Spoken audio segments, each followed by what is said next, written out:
Welcome to Odds Bodkins Curiosity Shoppe, where you'll find the unique, the bizarre, and sometimes the haunted. Feel free to look around, peruse the items, and never fear. There's nothing here that bites. Hard, anyway.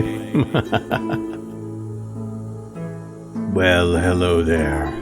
How wonderful it is to see you return to Odds Bodkins Curiosity Shoppe in this first week of the new year, and I found this to be a perfect time to take a look into our crystal ball. If you'll gaze in as the mists part, you may see things that happened in 2023 that for yours truly are only now coming to light. So let's dispense with the pomp and circumstance and pull out the kinetoscope as we take a look at the things we missed in 2023.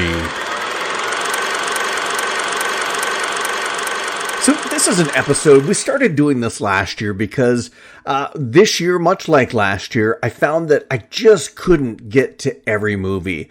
Whether it's a movie that I didn't have playing at any of my local theaters within a 35-mile radius, or if it was something where it conflicted with other movies that I wanted to talk about or other TV series that I wanted to talk about, and I just kind of ran out of time within the week, or some movies that I just didn't feel as passionate about watching and talking about as I probably should have. But I certainly can't watch every movie or TV series or what have you in horror, fantasy, and science fiction. And it's just not possible, especially when you get so much that are released to theaters. You get so much that are released to various streaming services exclusively or various video on demand offerings. I just can't watch everything. But there were some big things that I did not watch in 2023, either big movies or things that got a lot of buzz or got a lot of accolades and a lot of talk about them. I just didn't get a chance to watch them. So I always like to make a short list of movies and even TV series sometimes that I didn't watch the year prior that I wish I maybe had. And I like to go back and watch those. And I got on the ball with this right away and kind of powered through. I had about a week off here in between Christmas and the New Year. And I spent a lot of that time watching some of these movies that I missed earlier in the year that I kind of wish I had seen, so I could have talked about them. And I've watched them. It's about 6 movies, and we're going to just give my brief thoughts on these movies, whether I liked them, whether I didn't. If you have seen them, maybe you'll agree or disagree. If you haven't seen them, maybe it's something that you want to give a try. But before we get into the movies that I missed in 2023, I do have to make a correction to our end of the year episode, because in the end of the year episode, I like to go through horror, fantasy, and science fiction and give my favorites, the things I thought were the best of the year. And then I like to go through the handful of things that I thought were the worst of the year. And there was a movie that I completely left off my worst of the year list, because I never actually did an episode on it. And usually when I'm going back through the things I've talked about on the podcast. But this was a movie, it did not come out in any of the movie theaters around me when it did have its theatrical run. And it didn't release to Shudder as soon as I thought it would. I waited for quite some time for this to come out on Shudder because it is a Shudder produced movie, and it just took forever. So I ended up renting it video on demand and watching it, and I was like, I'm glad I didn't do an episode on this because this sucks. And I would have to say that this movie was definitely one of the worst of 2023, if not the worst movie of 2023. Now, take into mind that I never watched the Flash movie, and I did not watch the new Aquaman movie in 2023. And at this point with DC, until James Gunn starts his run of DC movies that he's in charge of, I just don't care about DC anymore. And that's saying something when I just don't give a shit if I watch something when Marvel is doing some of the things that they're doing, and I still watch them. So that says a lot about DC and where they're at right now, and hopefully James Gunn can right that ship. So I didn't watch those movies, but this movie had to be the worst movie of 2023, and that is the new adaptation of Children of the Corn. It came out in March of 2023, directed and written by Kurt Wimmer, and just an abomination of a movie. The movie took Stephen King's wonderful short story and just bastardized it. And it's not even the changing the main characters to girls. It wasn't even that. It was just the whole treatment of the story, trying to make it some environmental treatise, trying to make it a patriarchal thing, trying to make it all these other things. The story's not. The story's just a scary fucking story. And Kurt Wimmer ruined that and took everything that was scary out of it. Instead of doing He Who Walks Behind the Rose as this sort of disembodied entity, kind of like they did in the 84 version of Children of the Corn.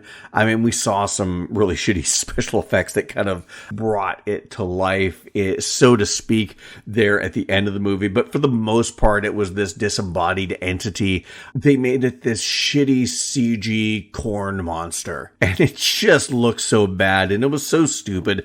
I would have even been happy with, there's a lot of thought that He Who Walks Behind the Rose is Randall Flagg from the Stand, and I would have been more pleased with it if they had done something like that. But just the movie was horrible. The way they treated the story was horrible. It deviated so much from Stephen King's original short story that it was so unwatchable. I could not wait until this movie was over. I spent good money on it, so by God, I'm going to watch it. I'm not one of these jackasses that put down their money and then walk out of a movie theater. Buck up and finish watching the movie. But I could not wait for this movie to be over because it was so bad. And like I said, such a bastardization of Stephen King's source material. And you get so much of that these days with Stephen King adaptations. The writers and the directors think, I want to see their vision of what Stephen King should have done or what Stephen King could have done. I don't give two squirts about what you think. I want to see Stephen King's work on the screen. I want to see Stephen King's characters on the screen. I don't give a shit what you think about them. I don't give a shit what you think about how they were written when they were written as compared to how people are today. I don't give a shit about your political stance. I don't give a shit about your social stances. I want to see Stephen King's work brought to life on the screen. That's not to say that a fairly accurate adaptation like Pet Sematary or I wouldn't call 84's Children of the Corn an accurate adaptation because they did add a lot to it. But for the most part, the first half of the movie is pretty accurate to the Stephen King short story. But just because you stay accurate like other adaptations doesn't mean you have to make a shot-for-shot remake. You can do things different, style-wise, framing shots and with characters and writing and casting. You can make an accurate adaptation different from another accurate adaptation just by the production design. Stephen King's stories are so rich and so... you could put any short story and make a two-part movie out of it half the time. There are ways that you can choose to address things in a short story or a novel that other King adaptations chose not to address. There are ways to make accurate King adaptations that are totally different from one another if you're adapting the same source material. And filmmakers today are too fucking lazy to figure it out. It was like, I just want to do this story because I think this is cool and I want to slap Stephen King's name on it and I want to get paid. And that's what the Children of the Corn new adaptation that came out earlier this year, that's what it was like for me. And that's why one of the worst, if not the worst thing to come out of 2023 in horror or just in movies in general. So now that I've got that out of the way, let's get in to some of the movies that I didn't watch in 2023, but finally got a chance to watch them and what I thought of these movies. And we're going to start out with a movie. You know, I talked about Skinamarink and how fucking weird Skinamarink was. It wasn't the only weird movie. We've got a couple on this list that are really bizarre movies. One more so than the other. But this movie, it was bizarre and odd, but it wasn't as bad as Skinamarink or the other movie we're going to talk about. But that is Infinity Pool. This was a weird movie to watch. Directed and written by Brandon Cronenberg, David Cronenberg's son. And it really feels very Cronenberg-esque. I mean, you get a little bit of body horror with this. Aesthetically, it just kind of has that feel. This movie, just the feel and the vibe of it really reminded me, and the pace of it reminded me of David Cronenberg's Crimes of the Future. But this is one of those movies where when I finished watching it, I'm like, what the hell did I just watch? I can't say I loved this movie because I didn't love it, because it was just... It was so odd and so bizarre, but I was so captivated by it that I can't say I didn't like it. Alexander Skarsgård and Mia Goth, I thought were really good in this movie. It had an interesting sci-fi story that delved into some horror. You get a little, like I said, body horror with this. It's definitely a psychological movie with a twist ending that I didn't not see coming. But I thought this was a kind of a cool movie. It had lots of message, you know, the duality of man, how we act normal in polite society, but how we act when consequence isn't a factor. It was a story about the rich and how you can essentially buy accountability. But this was a beautifully shot movie. There were some amazing shots, a lot of play with color, a lot of psychedelic, trippy scenes with double exposures and overexposures.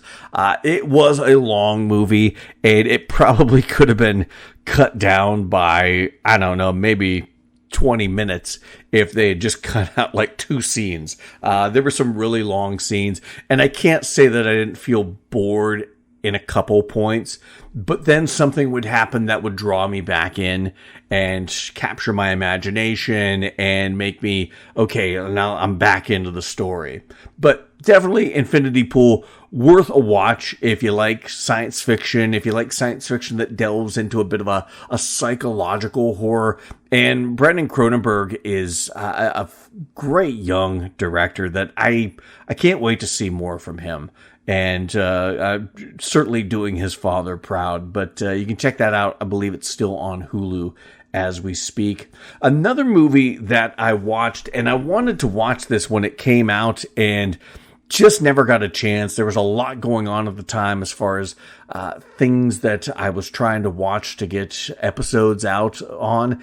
But this movie, when I saw it came out on Netflix, I didn't even watch it then because there again is felt like I had other things I had to prioritize over an animated film. But this came out in June of 2023, and I'm so glad I finally got a chance to watch it. Spider-Man Across the Spiderverse. I really loved Into the Spiderverse that we got here, what was it, a couple years ago. I really love the cast. Oscar Isaac is a great addition to this cast, but so many wonderful voice actors and actors in this. And I will say that this movie, though, I didn't enjoy it as much as I enjoyed the first Miles Morales Spider-Man Into the Spider-Verse movie, because this one spent too much time in that Nouveau New York, in Spider-Man 2099's world with this building. It's almost like the Avengers of Spider-Man. All the Spider-Men that are there, they spent too much time there, and it just felt very... like just too many chase scenes and nothing that really addressed the story that I wanted to see. And that was the story with Spider-Man and the Spot and where things were going. This whole thing in this 2099 universe that they spend a lot of time in this movie on it all just felt like, again, Miles Morales reaffirming that he is Spider-Man. And I thought we saw that in the last movie. It was interesting that they divulged that the spider that bit Miles Morales came from another dimension or another universe, and that world doesn't have a Spider-Man because that spider ended up coming to his dimension and biting him, and that's why the Peter Parker of that world had to die because Miles Morales was becoming Spider-Man. That was all very interesting, but you could have handled that in a shorter scene and not just spent so much time in this, because then it was that point with all the chase scenes and whatnot that I found myself getting really bored and like, this movie just keeps dragging on. And the movie's only an hour and 40 minutes, but it's when they got back to what Miles Morales feels is his home universe, to find out that he's not there. He's in the dimension or the universe that doesn't have a Spider-Man because the spider was taken from that universe. You got to watch the movie if you haven't watched it. And there's going to be spoilers. I probably should have said that from the beginning. But that bit of the story was very interesting. That, to me, that's the story I wanted to see. We only got like maybe a half hour of that at the end of the movie. And of course, they left it on a cliffhanger with Miles Morales meeting this dimension's version of him, who is kind of a villain, I guess. The Prowler that we saw in Into the Spider-Verse. I really wanted to see where that story was going, but they rolled credits, and that's where we're going to see Beyond the Spider-Verse, the third installment in this series, which I'm really excited about because, like I said, that's when the story was getting good and when I really got reinvested in this story, and then they ended it too soon and I've got to wait for the next movie. So I really enjoyed this movie for the most part, as much as it leads into the part of the story I really wanted to see. But all the voice actors, Shameik Moore, Haley Steinfeld, Brian Tyree Henry, Laurent Velez, Jake Johnson, Jason Schwartzman, all did a fantastic job, and that's just the tip of the iceberg. There were so many other great voice actors in this, but that made, like, the parts that I really was not invested in. Like I said, that bit that they spent way too long in Nouveau, New York in Spider-Man 2099's universe, the great voice acting and the fun voice acting that they had really made all of that at least watchable. It's not like it was horrible.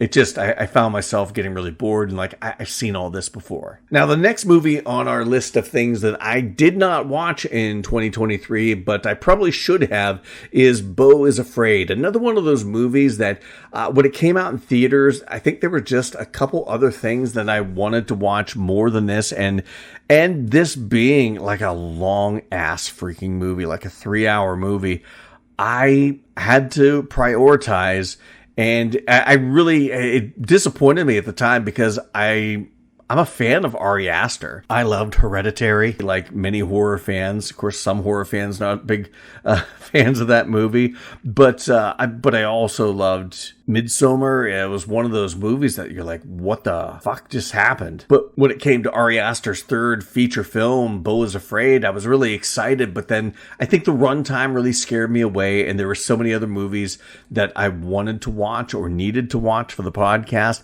that when this came out in April 14th of 2023, I did not watch it. And I think the runtime, dedicating that much time, 179 minutes, I believe, to a movie when I've got so much I'm trying to get done, from my day job to 2 episodes a week, sometimes 3 bonus episodes and whatnot. I really wish I would have watched this, though, because this is the other movie that, when you're talking about movies like Skinamarink that are just like, what the fuck did I just watch? This is definitely right up there. I mean, this is probably number 2 on the WTF movies of 2023, because this was such a weird, surreal, horror, comedy, thriller. It's really hard to pigeonhole this.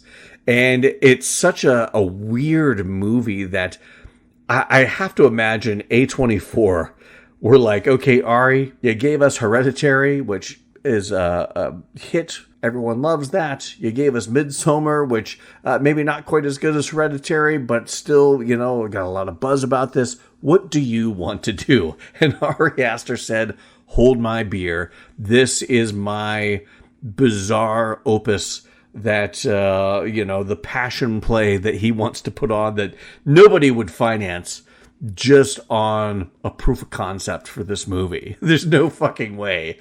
A24 is like, we owe you one, so we'll let you do this and just see what happens.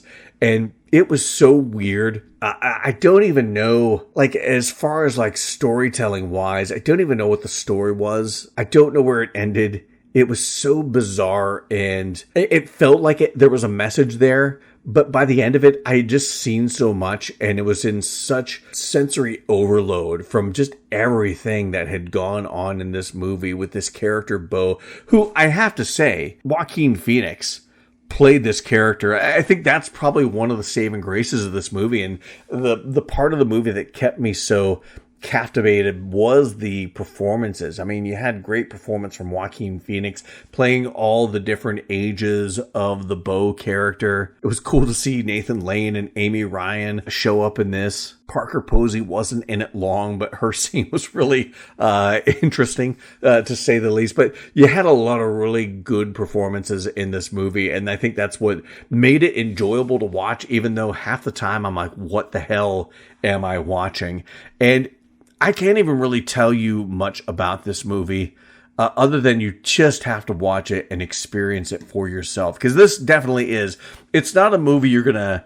I mean, you may be able to take something from it. Because like I said, there's a lot of things in here that feel like metaphor. But it's just... There's so much of it. And it's hard to glean a clear and concise, this is what this movie means, this is what this movie is about. Even from a storytelling standpoint, you usually have a beginning, a middle, and an end. And the journey has usually straight lines connecting those 3 points, whereas this has so many zigzags, and the line circles around a point and then goes back, and it's all over the place, is what I'm trying to say. And I can't even really fully explain what this movie's even about. It is a movie you have to experience for yourself. At least say you watched it once. Because from a filming standpoint, I mean, the film was stunning to watch. It was interesting to watch. It was, at some points, beautiful to watch. The performances were wonderful performances. It just is so fucking nonsensical that I'm still, to this day, trying to figure out what I saw and why I saw it. But Beau Is Afraid, definitely a movie I did not watch in 2023. I can't say that I'm glad that I did, but in a way I kind of am glad I got to experience that. So we're halfway through the movies that I didn't watch in 2023, but finally got a chance to watch and finally get a chance to talk about. And the last two are probably my two favorite. But this next one probably has to be the least favorite movie that I watched post 2023 that I probably should have watched and talked about earlier. But now I'm almost kind of glad I didn't.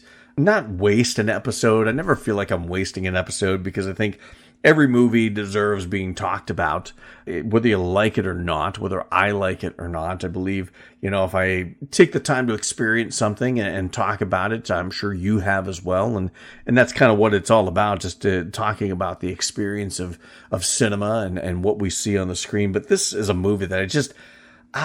for so much of it that there was to like, there was a lot that I just didn't like and just didn't enjoy in this movie, and that's Huesera the Bone Woman, which Huesera is, I'm probably butchering that Spanish word, but it actually means bone woman. There's lore in Mexico of this Huesera, and she's the bone woman. She collects bones, mainly bones of wolves, and then she sings a wolf when she's collected all these bones, sings a wolf into existence from the bones, and then the wolf turns into a woman and goes off and does her own thing. I could see the relation between that and this movie. It's really probably not a movie that is geared towards me. This movie definitely is one that plays off fear of motherhood that a lot of women experience. It also plays off of issues of sexuality that some women who maybe feel forced into one direction, but their feelings and their heart is pulling them in another direction.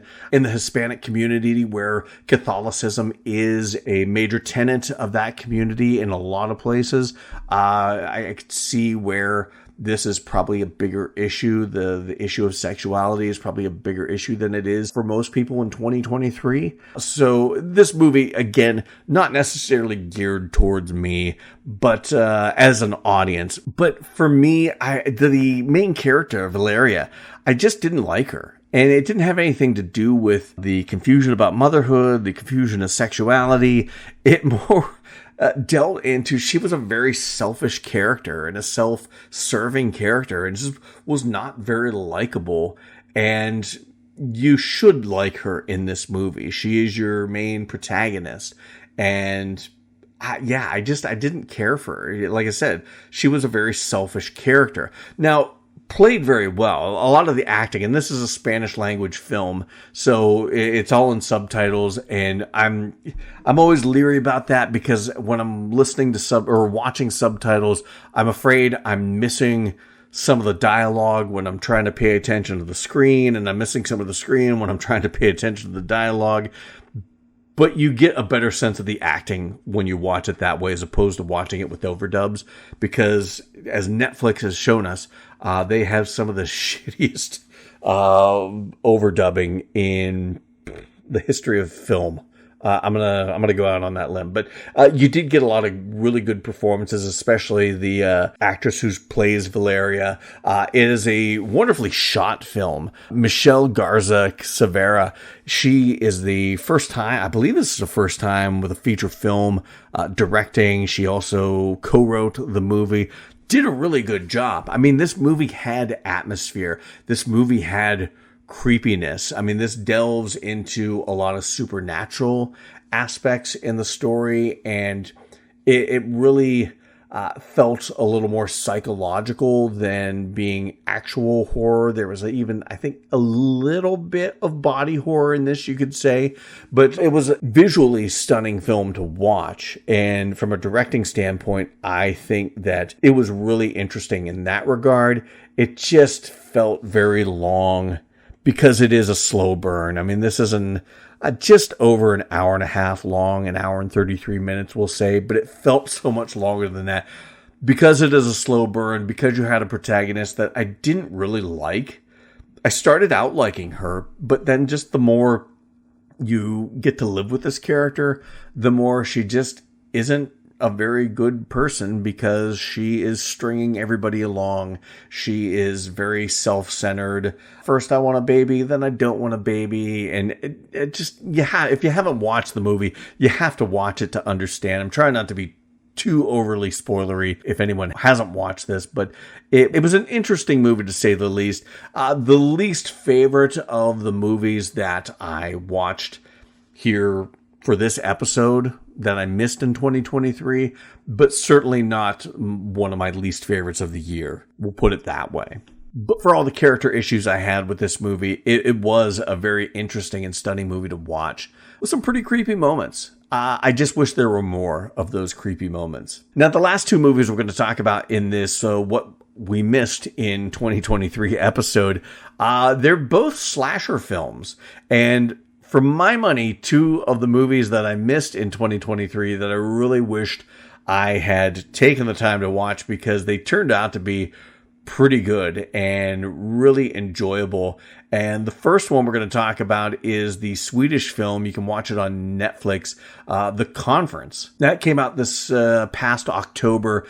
And this is another one of those foreign language films that when I started watching it, I tried to watch it with the Netflix overdubs, because if I can hear the dialogue instead of having to read the dialogue, I can pay attention to what's going on the screen. And that's really what, that's how you get the atmosphere. That's how you get the feel of a movie. But the overdubbing was so bad. The acting was so bad and the voiceover actors that I watched probably the second act of this movie with the original Swedish language and had the subtitles on. And there again, it's, you got a really good sense of the acting, and the acting is so much better and so much more natural than you get with the overdub actors. But there again, I felt like I was missing things, so I ended up watching about the third act of the movie with the overdubs on again, so I could pay attention to what's on the screen and pay attention to the action of this movie. But this movie, directed and written by Peter Eklund, starring Katja Winter, it really was a fun horror. I mean, it's considered a horror comedy, leaning into like black comedy, but for my money, the comedy just didn't work in this. I don't know, there was something lost in translation from Swedish to English, or if there are things in turns of phrase that are funnier in Sweden than they are here, but it just, the humor didn't land that much with me. There were characters that were supposed to be humorous that were just more annoying. And I think maybe they probably were supposed to be annoying, but like I said, the comedy of it was kind of lost on me. Now, where this movie did excel was the slasher aspect of this. It's a story that you can kind of see who the slasher is supposed to be coming a mile away. They make references to certain things that if you put two and two together, and they even spell it out towards the end, even though you never actually see the person behind the mask. But the slashing part of it was really good. There was a lot of creepy scenes. This guy running around in this big oversized mask looks like a cross between one of the Keebler elves and Bob's Big Boy, running around killing people in all sorts of grotesque ways with all sorts of tools and other implements of destruction, machetes and chainsaws and razor wire and stuff like that. It was really good. And there were some very suspenseful moments, and there were some very gory moments. They did a lot of really good things with practical effects, and they did a lot of good things with some body horror that were just fun to watch from a horrifying, terrifying standpoint.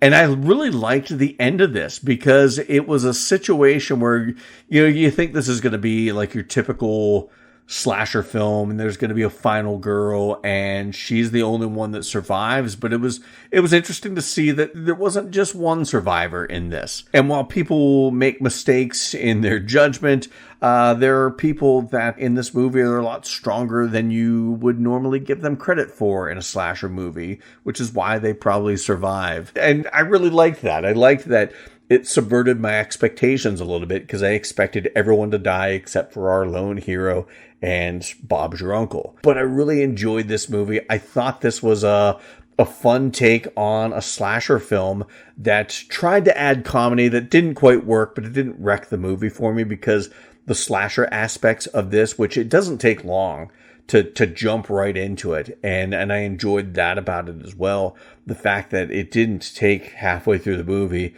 for us to get some slasher killer action. I thought this movie really did that well enough that the fact that the comedy didn't work didn't bother me, because I'm very selective when it comes to horror comedy. I'd rather my horror movies be horror movies and my comedy movies be comedy movies. And when a horror comedy comes out that gets them both right, that's a special thing. But if they can at least get the horror right, I'm okay with the comedy not working. And that's kind of where you get with this movie, The Conference, is the comedy didn't work, but that's okay because the horror works so well in this.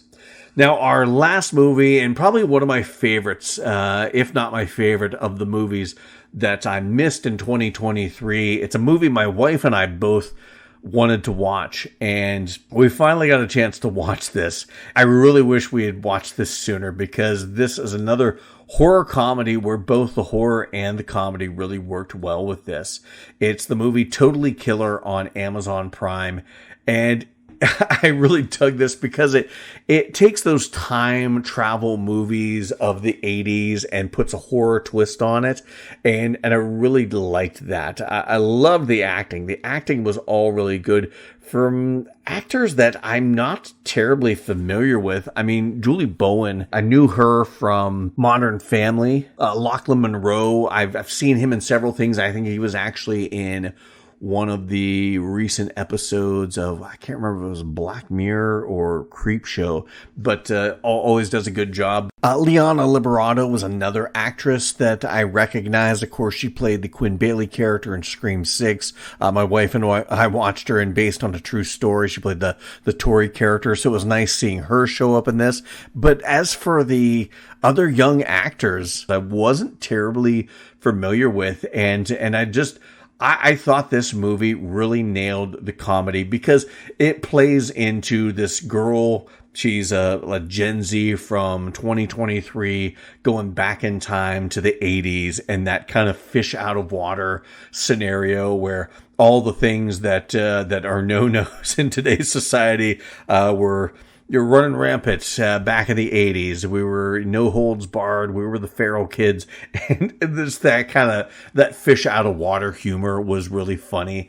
There had to be a bit of suspension of disbelief in this movie because the girl that creates the time machine, she's a high schooler, but she's doing it off the notes that her mom did. Her mom works in a factory, but she's a genius and never got her chance to, and it's all kind of ridiculous and silly, but again, it's time travel. It's suspension of disbelief. Those things have to go hand in hand because time travel isn't real. But I like the mixture of that sci-fi aspect and the serial killer aspect. And again, this was an interesting serial killer. Again, another masked killer, which, thanks to Michael Myers, you have to have a mask on your serial killer in the 80s.